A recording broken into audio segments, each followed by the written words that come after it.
Bueno, empecemos entonces a resolver nuestro triángulo rectángulo con la información que me dieron. Entonces acá es donde yo tengo que poner en práctica las herramientas que he visto pues en temas pasados. Teorema de Pitágoras, relaciones trigonométricas. Tengo que aplicar pues lo de la calculadora cuando me pida pues evaluar la función, cuando me dan el ángulo o cuando tengo que encontrar el ángulo, ¿cierto? Hacer uso de la calculadora. Y utilizar la otra herramienta que es la de suma de ángulos interiores, ¿cierto? Yo les había dado esas herramientas para solucionar triángulos rectángulos. Entonces, para solucionar estos triángulos, digamos que no hay un orden establecido. Otros no hay como ese orden para empezar a solucionar los triángulos. Pero sí es bueno tener en cuenta, ¿cierto? Saber qué es lo más fácil que tengo para hallar. Partamos de eso. ¿Qué es lo más fácil que sería para hallar del triángulo que me están dando con la información que tengo? Por ejemplo, en el triángulo, ¿qué sería lo más fácil que tendría para hallar? Mire que tengo la hipotenusa y cuánto mide este cateto. Y no sé cuánto mide el cateto A, ¿cierto? Tengo la hipotenusa, el cateto B y no sé cuánto mide el cateto A. Entonces ahí lo más fácil para hallar sería aplicar el teorema de Pitágoras. Recuerden que el teorema de Pitágoras se aplica solo para triángulos que son rectángulos y sirve para hallar los lados.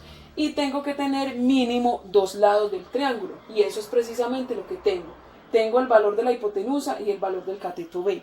O sea que si quiero hallar el cateto A, aplicaría la formulita, ¿cierto? Que me sirve para hallar el cateto A, utilizando pues el teorema de Pitágoras.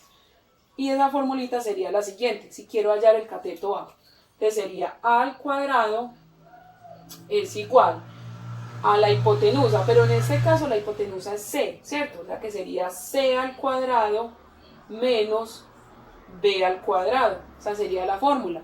Haciendo C en este caso las veces de H, que es la hipotenusa. Entonces sobre esta fórmula reemplazo ya la información que tengo del triángulo. Entonces queda A al cuadrado es igual. ¿Cuánto mide C? Que es la hipotenusa, 15 centímetros y lo elevo al cuadrado, menos el lado B, que mide 12 centímetros y lo elevo al cuadrado. Entonces acá sería A al cuadrado es igual 15 por 15, ya tomamos la calculadora, 15 por 15 o 15 al lado nos da 225 menos 12 al cuadrado, 12 por 12, 144. Acá A al cuadrado es igual 225 menos 144, eso nos da 81.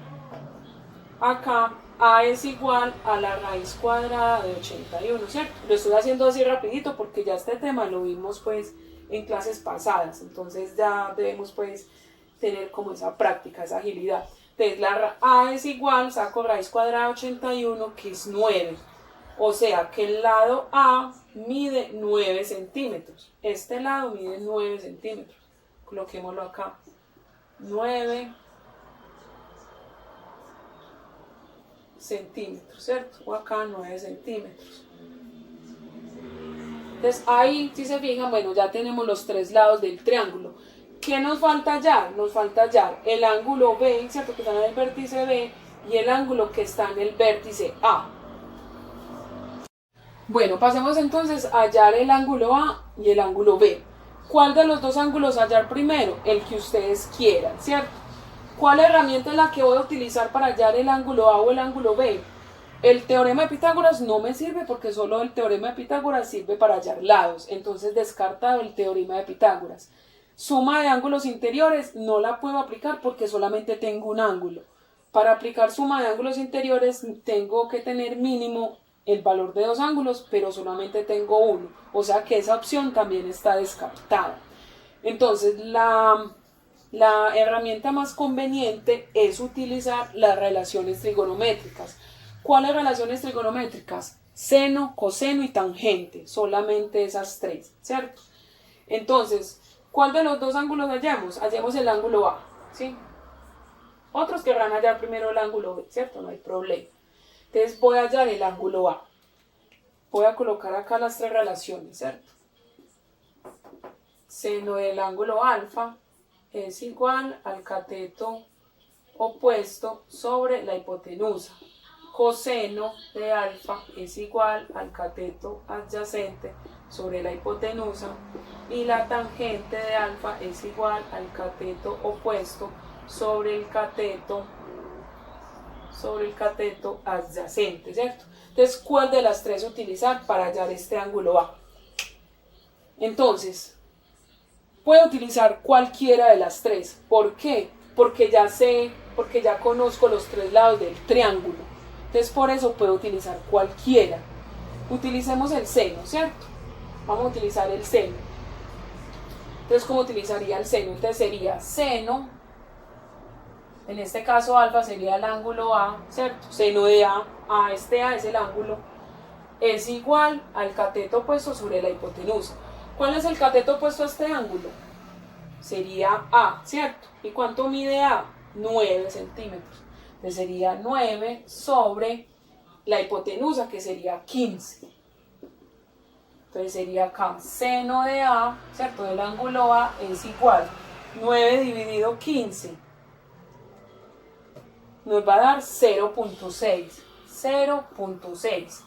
Ahora, despejo el ángulo, digamos que A es el ángulo, ¿cierto? Igual, este seno pasa al otro lado como seno inverso. Recuerden en la clase de cuando estábamos hallando ángulos con la calculadora, por eso lo hicimos antes. Entonces, el ángulo A es igual a seno inverso de 0.6. Ya en la calculadora, entonces sería A es igual, shift, ¿cierto? Para los que tienen calculadora, shift, presiono la tecla seno y digito 0.6. Y eso nos va a dar un ángulo que sería shift, seno de 0.6. Nos va a dar un ángulo de 36.8 grados, coloquémosle 37 grados. A es igual a 37 grados. Eso es lo que mide el ángulo A, 37 grados. Perdón, acá es A, no sé. Entonces el ángulo A mide 37 grados.